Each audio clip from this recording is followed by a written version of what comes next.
তুইও তুই কর। বসে জানুয়ার গায়ে গরম ফ্যান গাইলা দিব। তবে সিএমজি এর গর্তে ফলাইয়া দিব। আমি তোমার অনেক সহ্য করছি, আর করো না। আমি সহ্য করি নাই। বিয়ার পর তোমার ওই খাটো খাটো আঙ্গুল গুলিরে দইরা আমি কইছি চাপার কলির মতন আঙ্গুল। আর আমি তোমার মুখ দিয়া বক বকাইয়া বিড়ির গন্ধ বাইরায়, আর আমি কইছি বিড়ির গন্ধ আমার ভালো লাগে। কই নাই?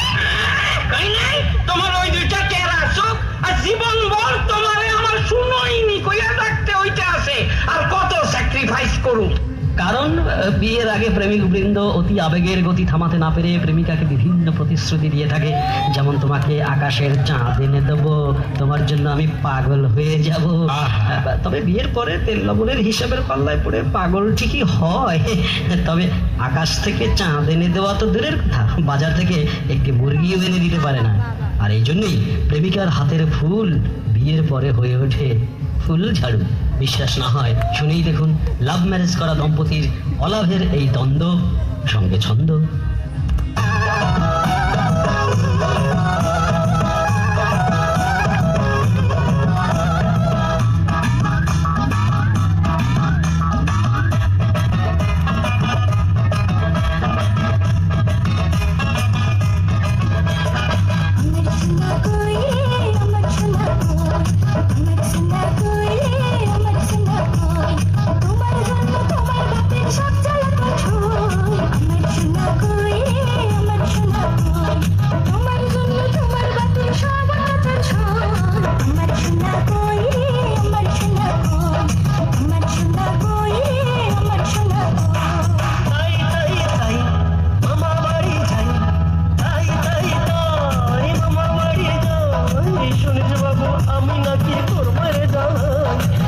বাবু আমি নাকি তোর মারে জ্বালাই, আমার গা জ্বালানো, আমার গা জ্বালানো কথা বললে এমনি বৈশা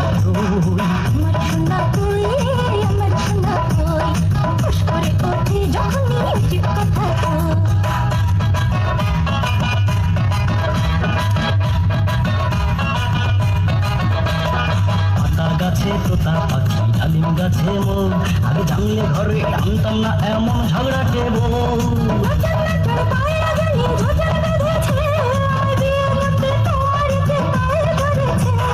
ওই দেখা যায় তাল গাছ, ওই আমাদের গা, বিয়ের আগে লক্ষ্মী মেয়ে কিছুই চাইতো না। আয় ছেলেরা আয় মেয়েরা ফুল তুলিতে